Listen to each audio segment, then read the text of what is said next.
नाजरीन को प्रिंसिपल जियाउल्लाह खान का सलाम मोहब्बत। आज का टॉपिक है मुल्क की सितम ज़रीफी, देश की विडंबना। कहानी मेरी रुदादे जहां मालूम होती है, कहानी मेरी रुदादे जहां मालूम होती है, जो सुनता है उसी की दास्तां मालूम होती है। नाजरीन, हमारे मुल्क की विडंबना और सितम ज़रीफी का यह हाल है कि अगर मैं आपसे कहूं कि मुझे किसी सरकारी स्कूल या दफ्तर में चपरासी की नौकरी लगा दें, तो आप मुझसे सवाल करोगे कि आपकी क्वालिफिकेशन क्या है, और मैं जवाब दूंगा कि मेरी कोई क्वालिफिकेशन नहीं, तो आप मुझे किसी सरकारी स्कूल या दफ्तर का चपरासी तक न बनाओगे। और यही मैं अगर कल किसी इलाके का नगर सेवक, एमएलए या मिनिस्टर बनकर आ गया तो क्या करोगे?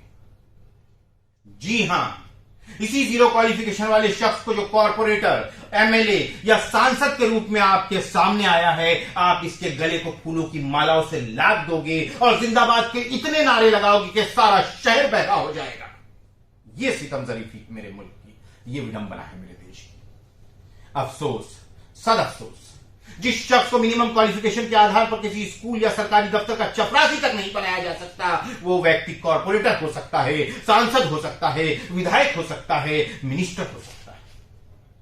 दोस्तों, हमारे देश की सितम ज़रीफी और विडंबना के ताल्लुक से मैं किसी का नाम लिए बगैर बात करूंगा। शायद आपको ये बातें पता हो, और जिनको पता नहीं वो तारीख खंगाली।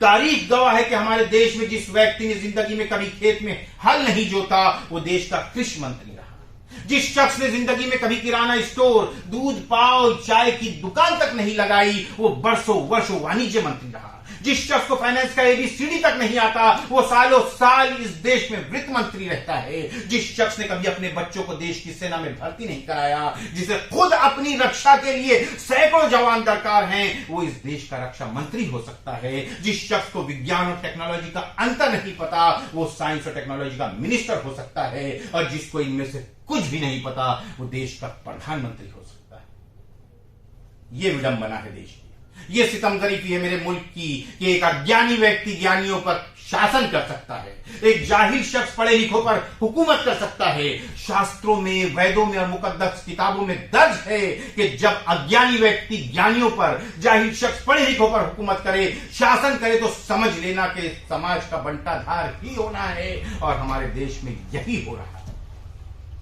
साथियों, आपने अक्सर यह भी देखा होगा कि हर अज्ञानी, ऐरा गैरा, नत्थु कैरा जो किसी नेता की चप्पलें उठाता था, गाड़ियां धोता था, ऑफिस संभालता था, कुर्सियां बिछाता था, नारे लगाता था, झंडे लहराता था, नेताओं के बच्चों को घर से स्कूल, स्कूल से घर लाना ले जाना करता था, इनका सौदा और बाजार लाता था, इनका जिगरी दोस्त था या रिश्तेदार। ऐसे बहुत से लोग अब सियासत में कॉर्पोरेटर से लेकर मिनिस्टर के पद तक पहुंच चुके हैं। यह हालत है मेरे मुल्क की, यह स्थिति है मेरे देश की। अब किसी और गवाही की जरूरत ही नहीं, अब किसी और गवाही की जरूरत ही नहीं। जुर्म खुद बोल रहा है तेरी तहरीर के साथ। एक बंदर बांट मची हुई है। यह बड़े अफसोस का मुकाम है कि आजादी की लड़ाई में जिन गद्दारों ने अंग्रेजों की मदद की, हमारे मंसूबों का पर्दाफाश किया, मुजाहिदीन आजादी के ठिकानों की मुखबरी की और स्वतंत्रता सेनानियों को शहीद करवाया, ऐसे गद्दार लोग और इनके परिवार वाले आज कहां से कहां पहुंच गए। और आजादी की लड़ाई में अहम किरदार निभाने वाले, तहरीक आजादी में शरीक होने वाले, शहीद होने वाले फ्रीडम फाइटर्स के परिवार वालों को आज भी यह साबित करना पड़ रहा है कि वो इस देश के निवासी हैं, नागरिक हैं, बाशिंदे हैं, शहरी हैं।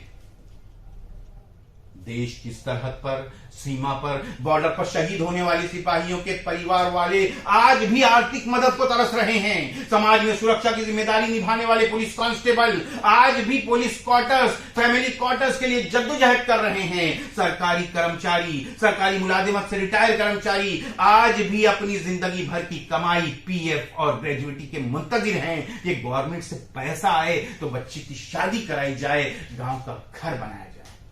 This is the irony of the country and tyranny in the curb of joke. गुज़िश्ता 25-30 वर्षों से हुकूमत में मची बंदरबांट, सियासी आकाओं की जहालत, गुंडागर्दी और दबंगई को देख अब यह बर्दाश्त नहीं होता और बर्दाश्त होना भी नहीं चाहिए। करीब है यारो रोज़े महशर, छुपेगा कुछ तो काफून के ऊपर। करीब है यारो रोजे महशर, छुपेगा कुछ तो का खून क्यों कर, जो चुप रहेगी जबान खंजर, लहू पुकारेगा आस्ती का।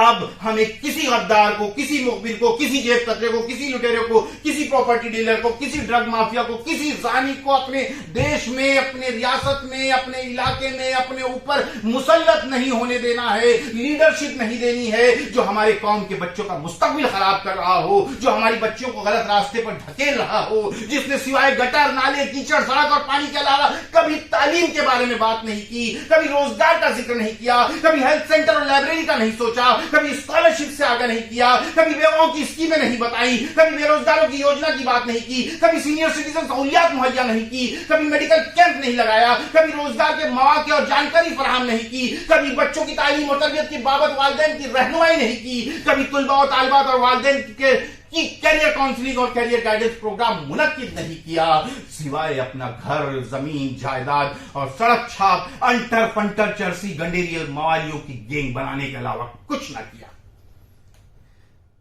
लिहाजा ना भूलें, अब की बार पढ़ा लिखा उम्मीदवार प्रिंसिपल जियाउल्लाह खान। खुदा हाफिज।